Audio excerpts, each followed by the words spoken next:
Hi everyone, I'm Lori. Welcome to my channel, Lori's Little Designs and Crafts. If you are a returning subscriber, welcome back. And if you are new to the channel, thank you so much for being here.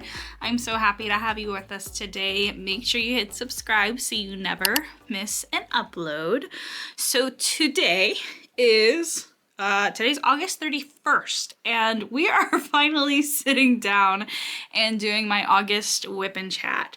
So if you do not know what a WIP Chat is, WIP stands for work in progress, and chat just simply means chat. So today I'm going to be working on my current diamond painting WIP and just kind of chatting alongside you guys, giving you guys updates on like things that are going on in my life, what I've been up to, things that I've been working on, or maybe I'm excited about in like the crafting world, all that fun stuff. So feel free to whip out your project or craft and work alongside me. So before we dive into it, the painting that I'm working on today is absolutely stinking adorable. This little cutie, do you see this? This is adorable. So this is Moonlight Whiskers by Cute But Weird, and it is from Made, and I'm really excited to be working on this one. I did unbox this one on my channel, so if you guys want to see the unboxing, I will link it down in the video description below for you guys, but it's so stinking cute. I love it. I love it so much. Tools. I'm so sorry. I'm seeing like a couple drills that were not laid down flat. So I'm like literally reaching across and popping them down. The tools that I'm using today. So the pen that I'm going to be using is from Enabler's Outpost. It's a really pretty purple-ish pink hybrid. It's like a wood and resin hybrid, and it's got some bling on it. I absolutely love this pen. In my multi-placer, I am going to be using Tracy's DP World. I believe it's Homemade Cookies. Yeah, Homemade Cookies Scented Putty. It's one of my favorites. Tracy's DP World right now is my like go-to for putty right now. Love it. Highly recommend. Go check her out if you've never used her putty before. And then in my single placer, I'm just using a glue dot. The tray that I'm going to be using is from Bijou Bliss, and this is the May with You May 2025 event tray, and it is the narrow style. I really like the narrow style trays from Bijou Bliss rather than the original, just because they fit better in my hand. So that's the tray that I'm going to be using. I think that's all my tools.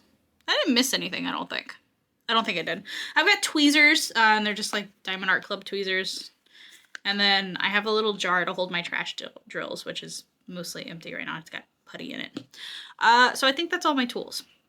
So let me go ahead and pick a color. So we have this section to finish out here. And then I have the next section opened and ready to go. It's mostly color blocking over there. So we should be able to move, I think, pretty quickly through this one. I'll go ahead and pick a color. So hi, how are you guys? I hope you guys have been well. I know it's been a hot minute since we've had a WIP Chat.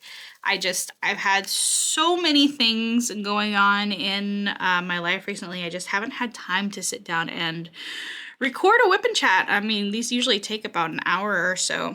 So it is a little late. Today is the 31st. I don't know if you guys will see this today. It might be September 1st when you see it.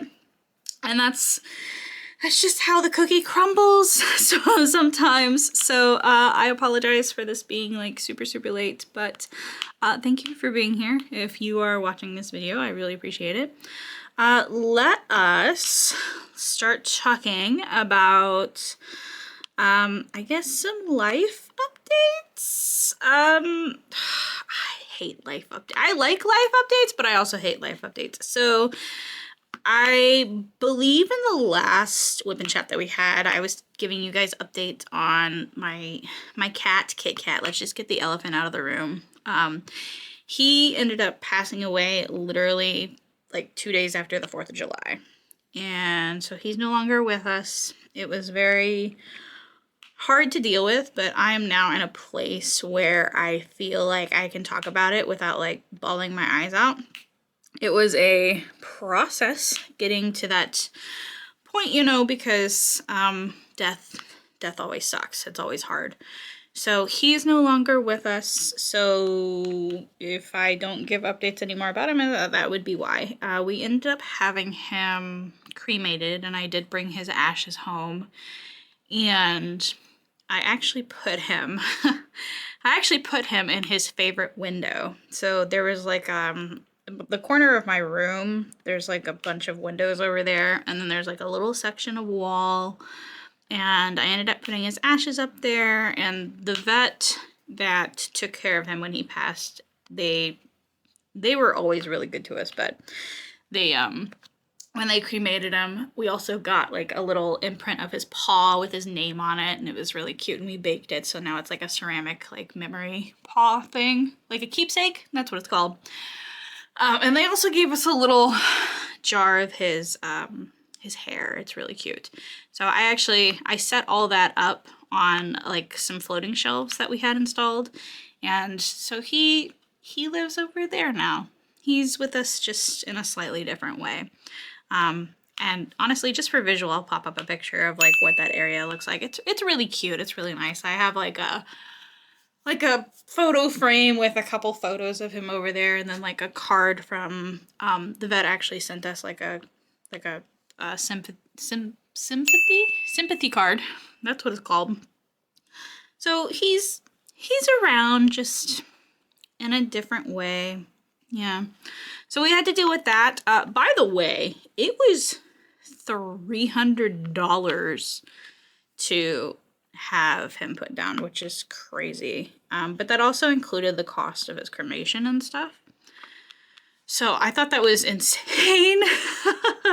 I was very thankful that we, had the cash to pay for it, though. I know a lot of people don't have like emergency money for that sort of thing, especially in our community. We live in a lower income community. Like it's mostly a retirement community, but the families that are here, they don't have a whole lot of money.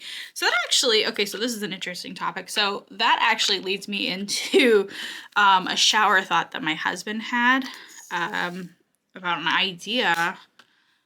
And we haven't done anything with it yet. We're still kind of like thinking about it and all that good stuff. But after experiencing that and going through that with Kit Kat, we were like, gosh, that was really expensive, and that was really hard and stressful and blah, blah, blah.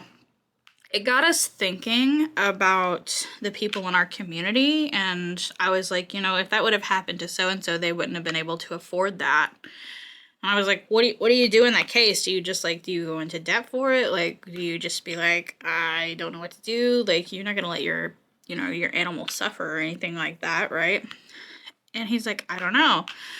So then we did some research, and we actually, we realized that there wasn't a lot of, you don't really have a whole lot of options, right? So you either pay for those expenses upfront cash, or there are like lines of credit that you can get to help you pay for that, and obviously credit cards and this and that is always an option. But we were like, that seems kind of ick, when your pet's passing, you shouldn't be forced to go into debt to put them down. But then you also have the other side of it where it's like, well, you should be a responsible pet owner and just have the cash for it. But in this economy, it's not always the case.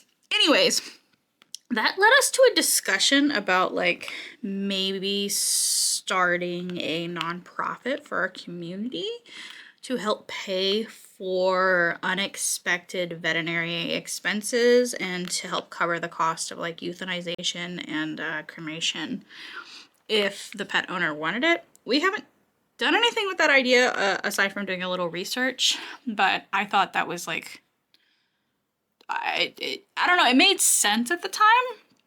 So that's an idea that we've been batting around.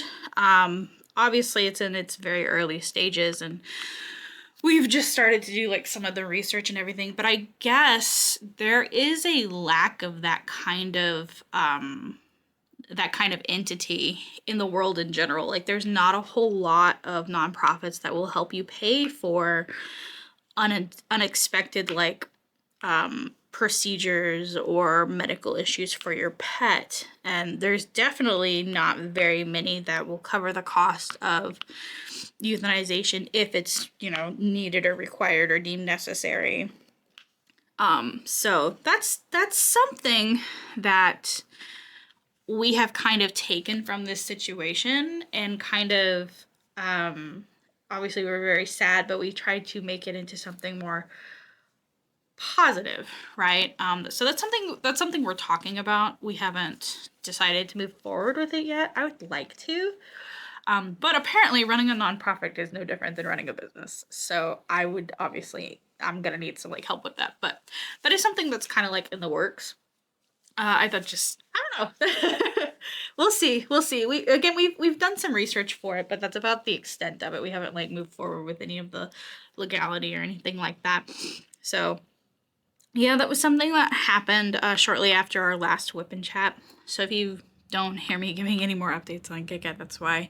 We do still have another cat. His name is Nuzzle, and he is he's an absolute terror. He's a terror, but he's our baby. He was Kit Kat's brother. They grew up together. Nuzzle is 15-ish, I think. So he's also getting up there in age, which is kind of scary, but he's in good health. He runs around and plays like a kitten. Like, you would never know that he was 15. But he's adorable. So maybe, you know, eventually I'll show you guys pictures of him at some point. He's so stinking cute. He's a very photogenic cat. Oh, he's very photogenic. So that happened, and then we had to deal with like another death in the family, and that was really hard. But yeah, and it just, July kind of sucked. July kind of sucked. It was not the best month either. This whole year has kind of been a struggle, but you know, we're getting through it day by day. So in a more positive, on a more positive note, let's see what else happened since our last WIP Chat. We went to GenCon, which took place actually this month in August. It was the first weekend in August, and that was a lot of fun. So if you guys don't know what GenCon is the best 4 days of tabletop gaming. So it's a tabletop gaming convention. It's a lot of fun. It's not just specific to board games though. Like, there are a lot of other different events that are just like related to nerdy culture pretty much. So like there's like anime events, and then there's D&D events, and they have like crafting events, and they have panels, and there's like a huge cosplay parade and contest, and I think there's even like dancing classes that you can take. There's all kinds of things at this convention, and we try to go every year. We've gone for the last 3 years, and I think I've gone for a total of 4. So the first time I ever went was the year before COVID. I think it was the year before COVID in 2019. My husband has been 5 times, and then we've been taking our best friend with us, and he's gone 3 times. So it's something that we try to do every year. It's a lot of fun. It's a lot of fun. It really is. I don't know how else to describe it. It's a blast. Like, I never have a bad time at GenCon, but we played a lot of different games, and it's not just centered around games. So some of the events that we did were like, one of the events that we did was mini golfing. Okay, so this is really cool. Let me tell you guys about this. And I'm so sorry if you hear me sniffling or coughing in the background. I'm having problems with my allergies right now. At least I think it's my allergies. Either that or I'm getting sick, and I refuse to believe that I'm getting sick. The weather has kind of changed around these parts, so I think fall is finally starting to make an entrance. So my allergies, my sinuses are all screwed up. It's not good. It's not good. It's the opposite of good, so I apologize. I'm going to do my best to not sniffle so much in your ear, but I apologize in advance. So, GenCon. Okay, mini golfing. Okay, so we did an event called Critical Putt, and it was the absolute coolest thing ever. So it was a mini golf course that they set up. Okay, let me give you more context. So GenCon takes place in downtown Indianapolis, okay? So Indianapolis has this really big convention center. It's called the ICC, and it's the Indianapolis Convention Center, but the convention center itself is not big enough to host all of the events for the convention. So all of the hotels connected to the convention center and the Lucas Oil Stadium is pretty much set up to accommodate Gen Con events. So all of the hotels will utilize their ballrooms for these events. And then the Lucas Oil Stadium, the entire field and all of the rooms in that stadium are set up for events. So like the entire field is just like covered with tables and there's like booth setups and there's all kinds of stuff. It's really, really cool. So this event that we did called Critical Putt was set up in one of the hotels that are connected to the convention center. They're ballrooms, and it actually took up like 2 or 3 ballrooms. It was crazy. But it was a mini golfing course, but it was set up to be like a D&D interactive RPG adventure. It was really, really cool. So like at the start of the event, they gave you a score sheet to keep track of your score and everything. But you were also given like a class. So like I got to play as the wizard, and then like my husband got to play as the ranger, and then our bestie got to play, what did he play as? Like the warrior or something? I don't remember. But based on your class, so it determined the size of your putter. So the mage got a really, really long putter, and I'm like really short. So this putter came up to like, it came up like past my ribs. It was huge. And then my husband, his class got stuck with like a really, really short putter. So he had to like bend all the way down to putt with his putter. It was hilarious. But anyways, you get started in the mini golf course, and the entire thing was done so well.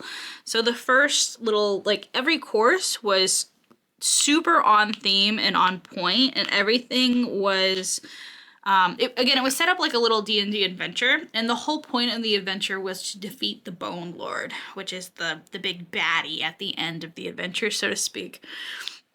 And the final course, it was so cool because you actually got to fight the Bone Lord, and it was like themed and everything and set up. So the rest of the courses were set up in like the first course was like a tavern, and it was like tavern style, and we had to like help them take care of their rat problems. So in order to open up like the hole for the mini golf course, we had to hit 3 rats on the course, and then it opened up the hole to finish that little course. But they were all themed to be like really, really cool and everything, and it was timed so that way you finished the course within an hour and a half, because that's all the time we had to do it. But it was so good. Everything about it was just so good.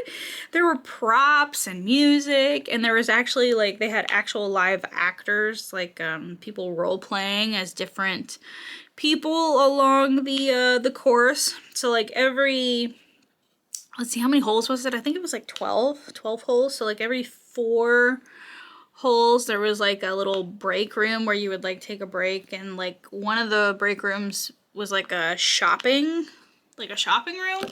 So throughout the game, you would keep track of your score, and then that score would be converted into metaphorical gold that you could spend to like upgrade your weapon, which in this case would be your putter. And some of the upgrades were really, really funny. So my husband upgraded his weapon to like a hammer. I can't remember what it was called, but it was like a Thor hammer, and it was so funny. So then that became your putter for the rest of the game. It was so funny. And then there were other items that you could buy. It was a hoot. It was so good. But that was one of the events that we did. It was probably my favorite event, I think, that we did this year at Gen Con. But, you know, that's just to show and explain that it's not just board game related at Gen Con. There's a little bit of something for everyone. Another event that we did was the crafting event that we did. So every year I try to sign us up for at least one crafting event. And I like to do something different every year because I like to try out new crafts and try to develop new skills and all that. So this year we decided to do like an intro to leather making class, and we got to make no-sew leather wallets. That was a lot of fun.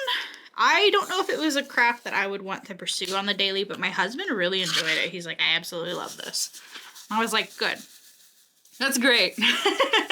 He likes to work with his hands and stuff, so he really enjoyed it. I don't think I could do it again though, because I don't like to get my hands dirty, so to speak, and you have to like oil the leather and everything, and that was too much hands-on for me. Like I got the oil all over my hands, and I didn't like it, but it was a lot of fun. He really enjoyed it. There are other types of crafty events at Gen Con too. Like if you've never crocheted before, they have like introduction to crochet, and there's like introduction to knitting, and then they have like more advanced crafting classes. There's a group there that also does like, what do they do? There's a cross-stitching one, and then they do like, they set up in rooms and teach you how to use sewing machines, which I think is really cool too. I didn't sign up for any of those, but these are just like other types of crafting events that go on at Gen Con. So yeah, we did the intro to leather crafting, and we made little no-sew wallets, and I finished mine. Yay! Lots of fun. My husband lost his, which is hilarious, but you know, it's fine. It's fine. So we did that, and then we did sign up for a bunch of tabletop board games. Some of them were more card games. One in particular that we really enjoyed was called Conquest, and it's Conquest, not like Conquest, like the I think there is a board game called Conquest, or maybe it's a video game. It's not like a tactical type of game. It was a like, not like a tactical turn-based. I guess all board games are tactical turn-based. Sure, whatever. No, okay, so this board game that we played was themed around a convention. So, like, you were playing as characters that were getting ready to go into the merchant hall, which we actually haven't talked about yet. The merch hall. So the convention has a giant merch hall where you can go in and buy merchandise, and it's huge. It's absolutely enormous. It's a huge, huge, huge area that they set up in the ICC, and you can just go in and shop for all kinds of nerdy fun stuff. So anyways, the game is centered around you playing as a character. Your character has different abilities, and they themed them around different, like, iconic, generalized people in the convention, like, that go to the convention. So, like, one of the characters that you could play as in this board game was an old woman on a scooter, like one of those motorized scooters. And another character that you could play as in the convention was like this super preppy cosplayer. And so they were creating these characters based on a genre of people that attend this convention. And each character had like different special abilities that would help you move around the board. But the entire purpose of the game is to collect the most loot and then make it out of the convention merch hall before time is up or whatever. And then the scoring is based on how much loot you obtained. And it was a lot of fun because the game had a lot of humor that is relative to Gen Con, if you've ever gone to Gen Con or if you're a con goer. We really enjoyed it. It was in beta, so like we were kind of like guinea pigs for it, so we were able to give the creators of the game a lot of really good feedback. So that was like one of my favorite games that we played this year at Gen Con. I really liked it. Hopefully they'll take that feedback and kind of like polish up the game a little bit more. What else did we do at Gen Con? And then we did okay, so again, we signed up for a bunch of different board games, but the other board game that I'm going to point out is we signed up for a 3D version of Catan, which is like a resource management type game. And the whole point is to kind of build your settlement, but in order to build your settlement, you have to obtain resources to build certain things. So it's like a resource management strategic kind of game. But we played the 3D version of GenCon. I've played it before. We've all played it before. But we wanted to try the 3D version because I saw the 3D version at one of our local game stores, and it was like $360 some odd dollars. It was outrageously priced. So I was like, I don't want to play that or pay that just to like experience the 3D version. So we experienced it at GenCon for much cheaper. It was fun, but I'm glad I didn't buy the 3D version because it's the same game, but you get like all the fancy 3-dimensional pieces for the board and everything, which was cool. But I don't know, I didn't really care for it. I didn't really care for the 3-dimensional aspects of it. But we had a lot of fun playing that. So yeah, again, I'm glad we tried it there and we didn't pay $300 and some odd for the 3D version. So another good thing about GenCon is that you get to try things, right? You get to sign up for things and try things, and you don't necessarily have to purchase them, which is, you know, really cool. Gives you the opportunity to try a game before you buy it, which is really awesome. So GenCon also has a giant merch hall that is open for specific hours during the convention, and it is enormous and amazing. It's amazing. It's like the best part of the whole convention. The shopping. The shopping is the best part of the whole convention. I stand by that statement. I like to shop. But there's just so many different things to look at. So obviously in the merch hall, there are companies that are set up trying to sell you their board games because it is a tabletop convention for nerds and stuff. But there's also sections for like artists. Ivy Dollamore actually sets up a GenCon every single year. She was there. I did not buy anything from her this year. But they have sections set up for artists as well. They call it Artist Alley. So I like to go through and I like to browse all the fun art and whatnot. There's also like a section of the merch hall that is for authors. And I always go and I check out everybody's booth in the author section. And I think I don't think I bought any board games this year. I bought books. I bought t-shirts. Yeah, I didn't buy any board games. I think my husband bought one this year. Yeah. So it's a lot of fun. It's a lot of shopping. Again, it's not only restricted to people who like board games. There are some booths that sell like clothing and cosplays.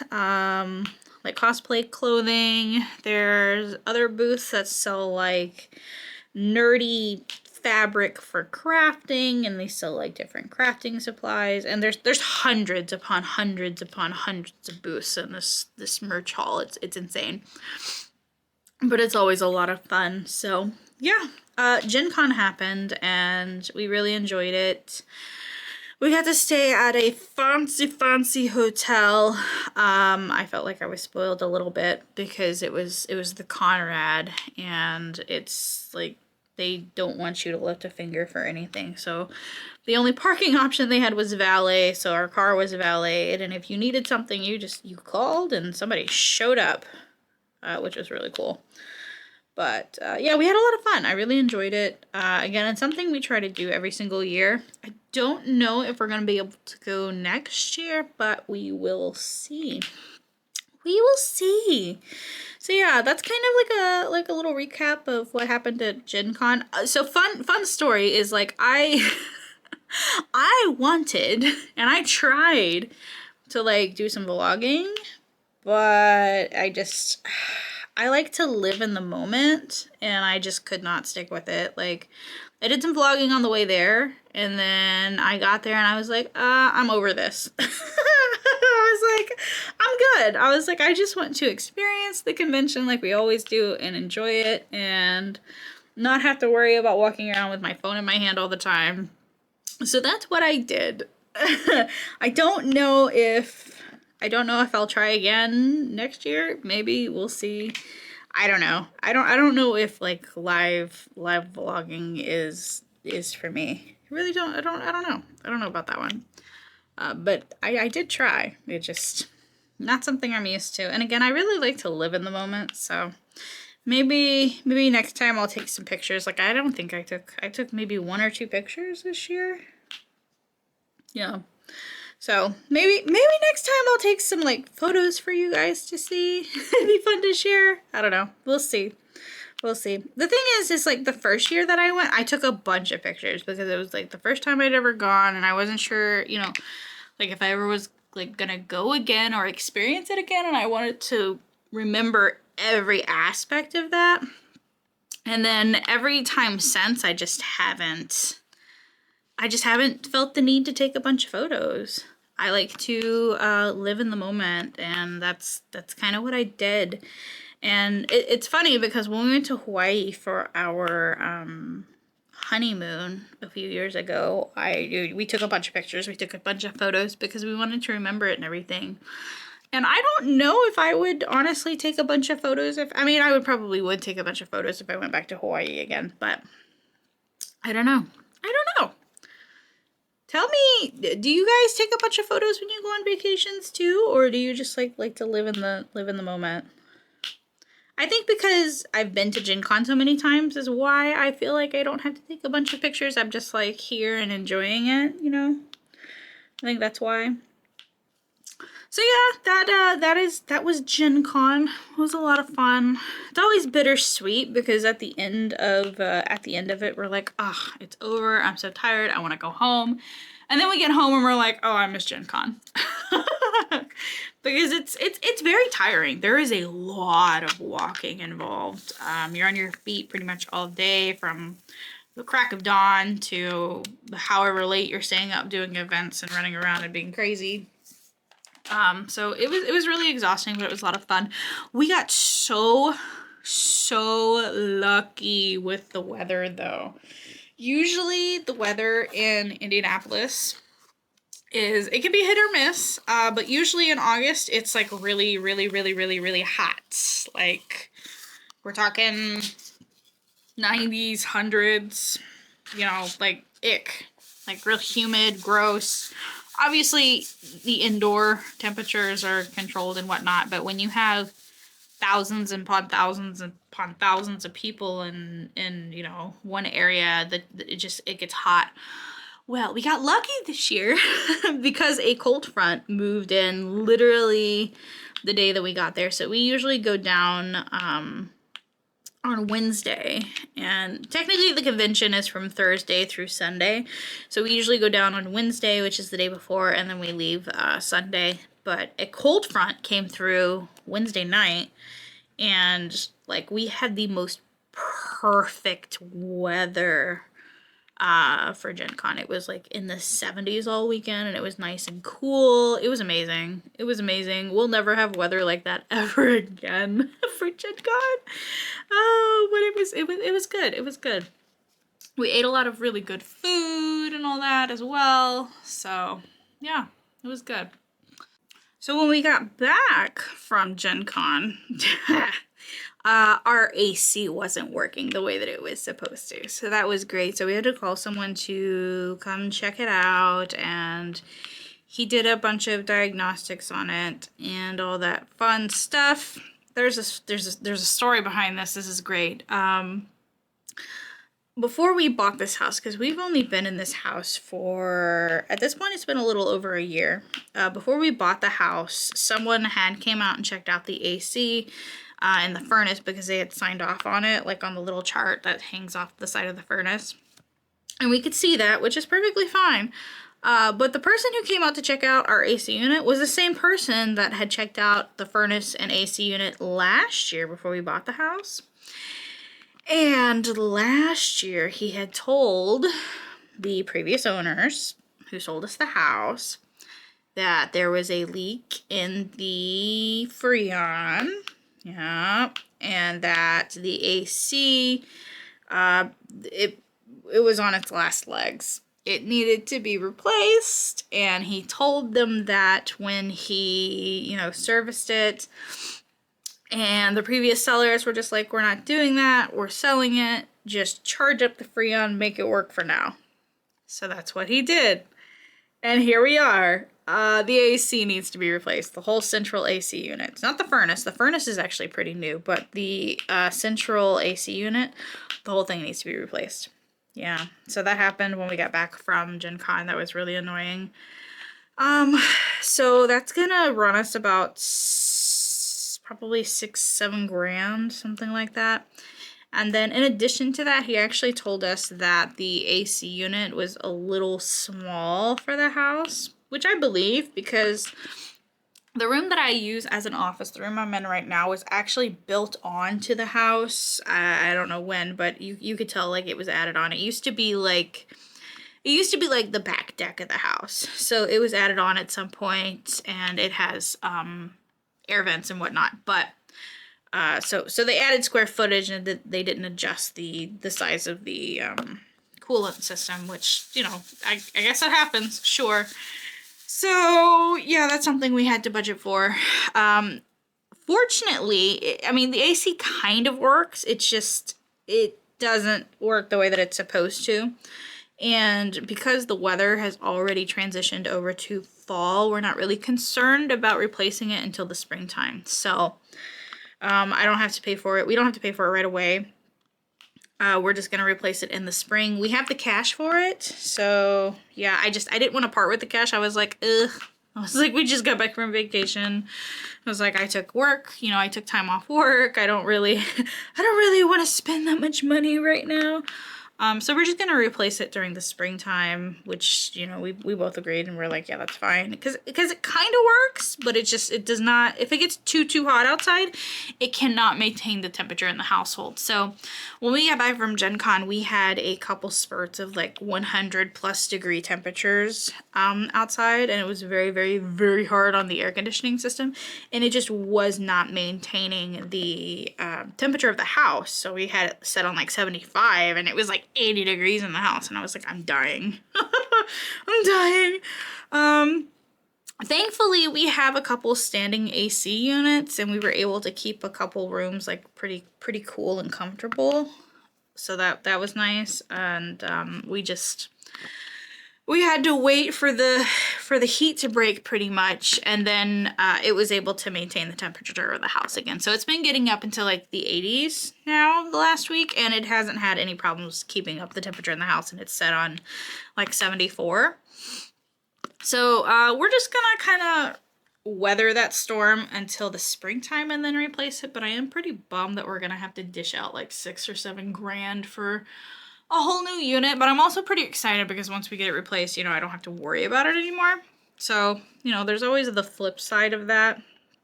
I was just like, the timing. I was like, we just got back from vacation. I was like, why couldn't you have worked a little bit longer? But it's fine. Though, to be fair, if it would have worked a little bit longer, we wouldn't have found out until like next year that there was a problem, because literally winter is around the corner. Like next week, our highs are in like, I think the 60s, which is so nice. I'm so excited. I am so excited for fall. I really, really am. Let me move this over a little bit. I'm so excited for fall. I cannot tell you how excited I am for fall.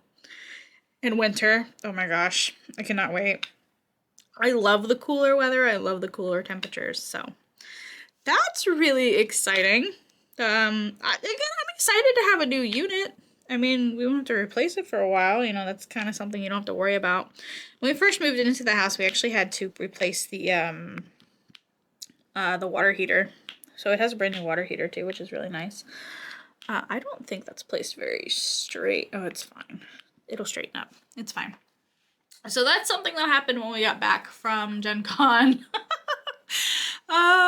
So yeah, life, adulting is so great. Home ownership, also fun. But I'm not upset. Like, I am kind of annoyed that the previous sellers didn't tell us, like, hey, this happened. Like, I would have appreciated that. We still would have bought the house. I just might have, like, actually signed up for a home warranty when we bought it. You know, I would have been like, yeah, I want the home warranty. Like, I'll even pay for it. That's fine. I don't even care. But I want it because if we would have had the home warranty, then like they would have like replaced it or fixed it or whatever, and we wouldn't have had to pay for it. So, but it's fine. You can't change the past, right? And you'll just go crazy thinking about what ifs. So we're getting a new one. It's gonna be installed in the spring. It's gonna be great. It's all gonna be good. So yeah. And then what else? What else? Oh, okay. So I have one more other life thing to kind of update you guys on, and then we're gonna talk about like diamond painting and all the fun stuffs. So I decided to take classes. I don't want to say go back to school. I mean, I guess it's going back to school in a sense, but like I'm not going back for like a bachelor's or an associate's or anything. I'm taking a boot camp program for medical billing and coding through one of the national places that actually issue like the certifications for that sort of thing. So it's not like an associate's or a bachelor's degree program. It's just like a boot camp kind of course. And I decided to do that because my current job, okay, so I'm currently a contract employee. And I've been a contract employee for over 3.5 years now. So I worked for like one of the staffing agency companies, and then they get you working with a client or another company on a project. So I'm working for a staffing agency for a client on a project that was supposed to be 6 months and then temp to hire. So the idea was that we were going to stay on this project for 6 months, and then they were going to hire us on or hire some of us on. That never happened. No one ever got hired on, and we've literally just been working as contract employees for 3.5 years. And there's been a lot of back and forth on if our team is going to be hired on at all.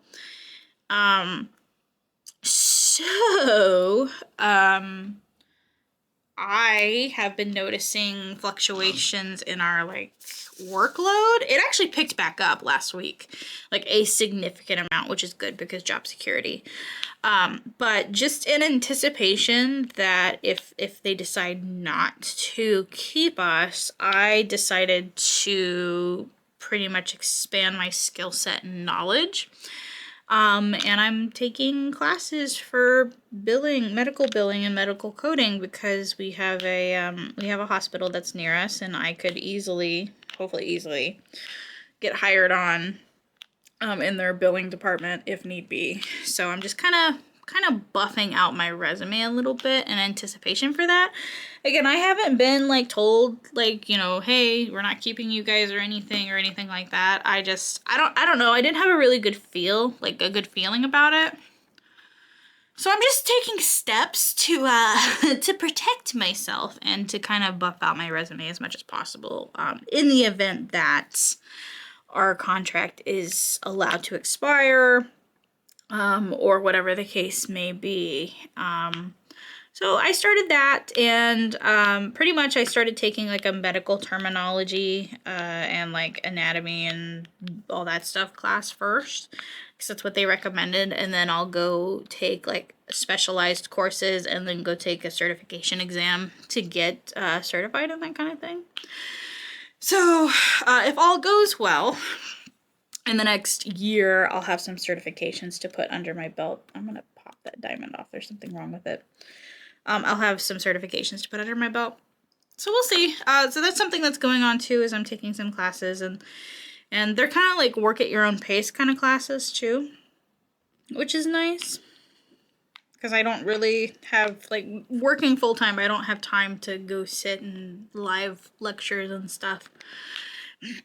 Although my work would probably be pretty flexible with that. We have another person on our team who's in school full time, and they allow him to like come in for a few hours in the morning and then step away for a few hours in the afternoon and then come back and finish out his shift because he has school. So that is nice that they do have that flexibility, but yeah, so that's just something that I'm doing in anticipation of the worst possible scenario.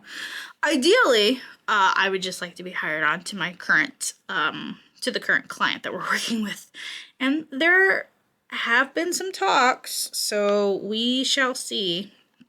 It's honestly crazy to think that when I first signed up to work with them that it was supposed to just be for 6 months and then maybe possibly get hired on or let go, and here we are 3.5 years later. It's kind of crazy. So yeah, that's happening. I'm really enjoying my courses though so far. Okay, so if I had really been smart as a child, if I had really used my big brain when I was in high school and stuck to my guts, and done the smart thing, I would have stayed in school and I would have like gone to college to probably be a doctor or do something in the medical field. But teenage Lori was a wild one, so I didn't do that. And I don't know, taking these classes it's been a lot of fun. I'm really enjoying it. I've always thought that the medical field was really interesting and I always liked learning about it. So yeah, this is pretty much my backup plan. This is my backup plan. Is if my current job falls through, I'll have some certifications to take with me, and I can go work at the hospital, which is cool. So that's something else going on in my life. Yay! So, in relations to diamond painting updates, so I finished working on Dragon Riders by Chrisabug from Jaded Gem Shop. I actually have a post review that I'm going to be doing for that. Probably recording it today, so you guys should see it the next week or two. So I finished that, and then I've started on this. Again, we're working on Moonlight Whiskers by Cupid Weird from Muni Made, and I'm almost finished with it, so I just have one more row after this. This is the last row. And it's like all color blocking, so it should go really, really quickly. But Drills and Chills starts tomorrow, and I am going to be participating in that event too. And I have 2 kits that maybe 3. I have definitely 2 kits that I'm going to work on for Drills and Chills. If you don't know what Drills and Chills is, it's a big diamond painting event that is hosted by Katie from Diamonds and Washi and Lindsay from Emeralds with Fairy Lights. And it's a diamond painting event that is kind of centered around all things fall and Halloween, which is absolutely amazing. I love fall. I love Halloween. I love the changing of the weather. So I am participating in that, and I have the first kit that I want to work on. It's actually a Make Market kit from Michaels. It was actually really, really inexpensive, and it's a miniature set. So it's a little miniature set of 4 canvases that I'm gonna do. I probably won't unbox that one on my channel. I might do it as like in short form content, so you'll see it as a reel rather than like a full video, because it's so tiny. Oh, I got putty on there. But it's really cute. So I'm going to work on that one next after I finish Moonlight Whiskers. And I should have Moonlight Whiskers finished in like another couple days. So I won't be starting on my Drills and Chills projects right away. But that's okay, because Drills and Chills goes until the end of October. So it's like a 2-month long event, which is really cool. And then the other kit that I'm going to work on for Drills and Chills is going to be like one of my smaller Harry Potter kits that I have. I don't know which one. I want to choose one of the smaller ones, because I have a market that I have to get ready for. So if you guys don't know, I also crochet. Although honestly, I haven't been crocheting a whole lot because I've been diamond painting a whole lot. But I do a couple markets every year, usually in the fall and winter. And my first market of the season is coming up in October, and it's a big one. So because I have to take some time to get ready for that, I don't want to work on a bunch of really big diamond paintings. So I'm going to be choosing a couple smaller ones for drills and chills. But I still want to participate. So yeah, making it work. So the market that I have in October, it's a big market. It's 4 days. And it takes place over the first 2 weekends in October. So yeah. Tomorrow's September 1st, so I really gotta start getting my stuff together. I have a bunch of stuff made. I just have a bunch of loose ends that I have to wrap up, quite literally. So I am notorious for making something and then just tossing it into a bag instead of finishing, like, off literally the loose ends. I have to sew in the loose ends and, like, package it and everything. So, like, I have a bunch of scrunchies that I need to finish off and then package and put away. And then I need to kind of do an inventory check and then make sure that I have, like, signs made for all the pricing. And then I might have to make a few more, actually, yeah, no, I'm going to have to make a few more items based on that inventory check, too. So, that is something I'm going to have to manage and figure out, too. Because it's coming quick. It's coming quick. And I should have started on some of that this month. I just didn't. I didn't have it in me. Yeah. Like, I have quite a bit of inventory already made because from the last market that I had, it didn't do very well. So I had a bunch of stuff left over. And then, like, I've been making stuff throughout the year, just not a whole lot of stuff. It's something. So yeah, that's coming. Oh, that drill is a different color. It looks like it's different dye lot. Let me get that one out of there. Replace that one with a different one. So that's coming up. You guys might be seeing like a vlog for that. I think I can do something like that, like a craft market prep vlog, because that would just kind of just be in my studio. So if you guys see something like that, that's what it's for. I'm really excited.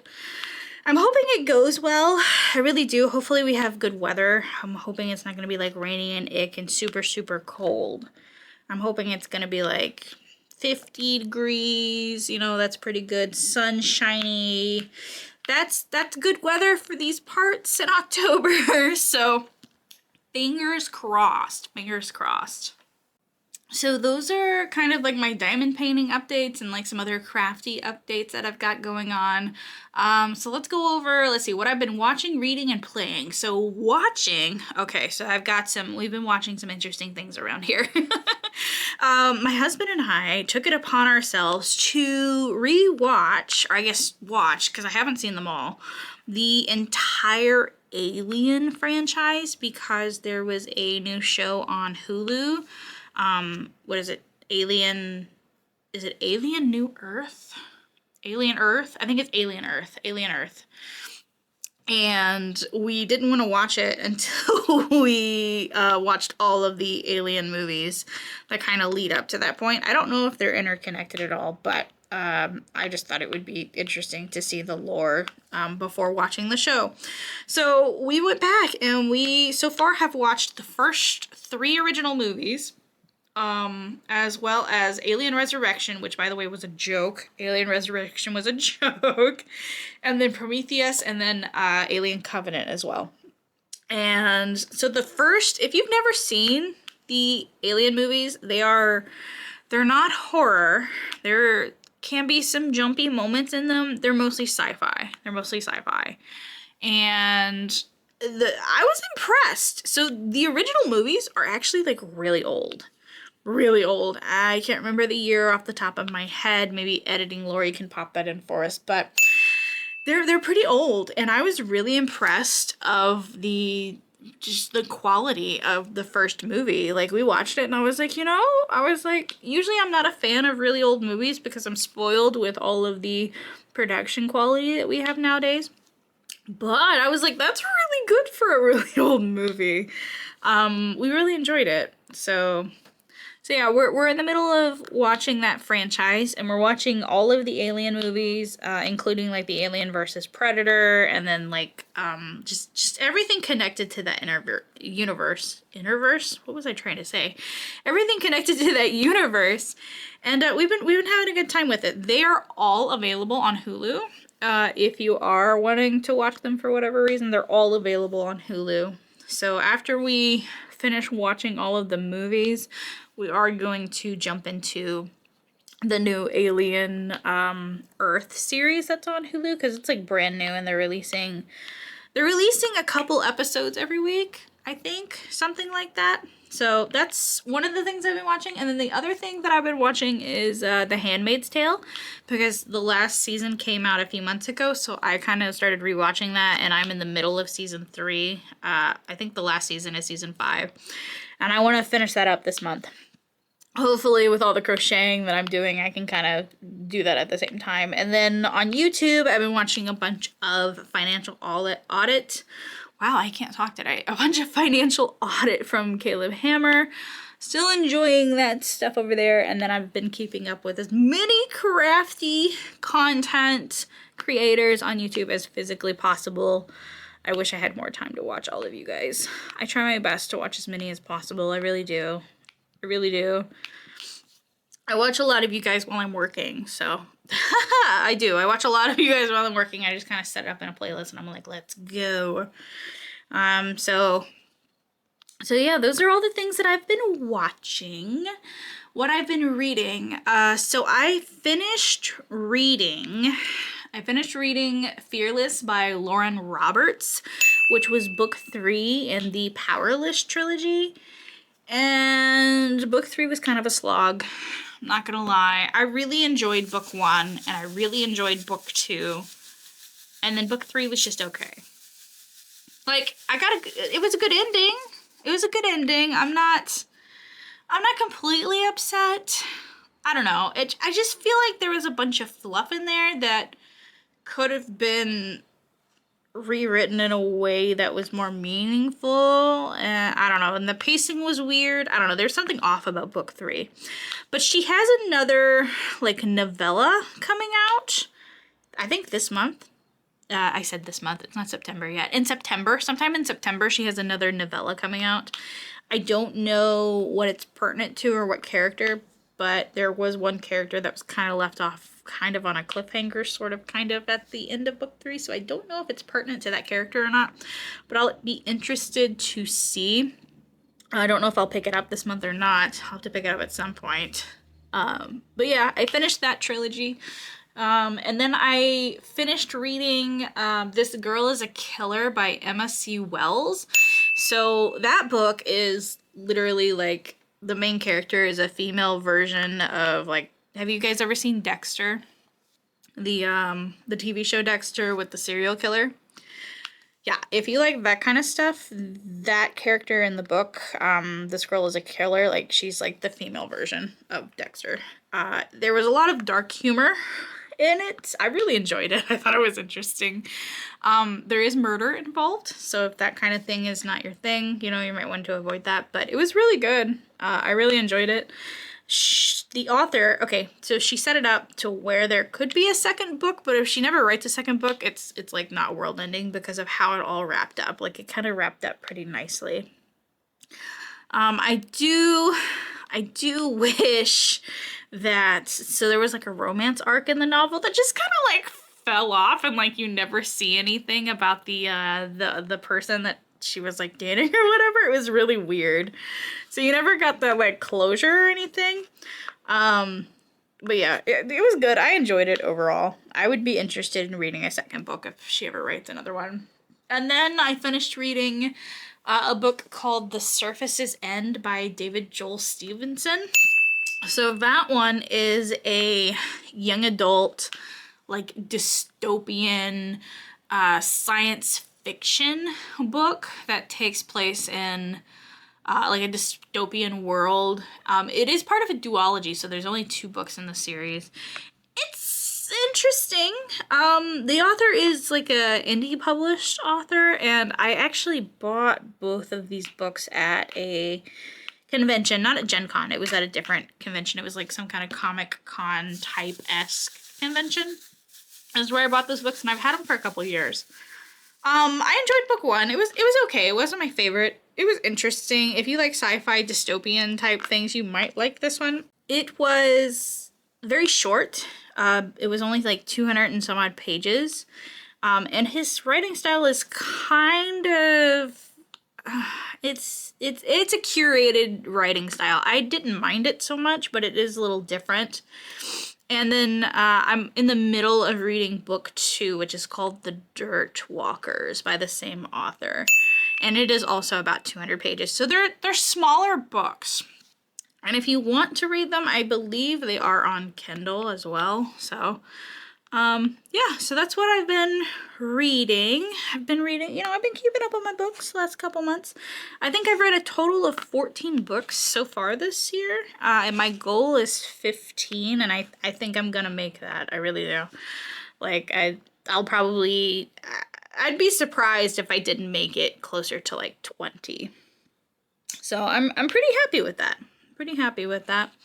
And then what I've been playing. So I finished playing Bravely Default on the Switch 2.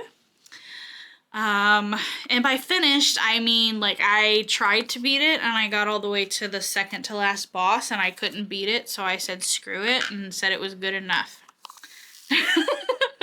I was playing on easy, and for some reason, even with all of the time that I've put into my team, I couldn't beat it, and I was just like, you know what? This is fine. This is fine. Like, I've come far enough. This is all good. So I put it down. And my reasoning behind that is because I spent like 60 or 70 hours in that game, and it's on easy mode because I don't have like every single day all the time to just sit here and figure out how to do things on different games and whatnot. These drills do not want to come out of this tray. Okay, I'm giving up on that. So I gave up on it, so I'm done playing it. And my husband is now playing it, so it's fine. He'll beat it, and I'll get to see the ending, and it'll be all good. It'll be all good. So I finished that, and then we are in the middle, and I say we, my husband and I are in the middle of playing Borderlands 3, and it's a replay. So we've played it before, but Borderlands 4 is coming out in mid-September. So I'm still trying to get these drills out. Get out of my tray, they're just staticky. So those come out in mid-September, so we wanted to replay Game 3 in anticipation for Borderlands 4. So we've been having a lot of fun with that. Hopefully we finish it in time. It's a pretty bulky game, so I don't know. It's gonna be hit or miss on that one. So that is all the progress we made today. We made pretty good progress on this last section over here on this row, so that's awesome. That's kind of all that I've got for you guys today. So yeah, I want to thank you guys so much for spending time with me today. I really, really appreciate it. If you guys made it all the way to the end of this episode, leave me a cat emoji for this adorable cat down in the comment section below. I always think that's fun to see who made it to the end of the episode. If you enjoyed the video, don't forget to leave a thumbs up and don't forget to subscribe if you have not done so already. I would really, really appreciate it and would love to have you. I hope you guys have a very good day. I hope you have a good week, and I will see you guys very soon in another video. Bye!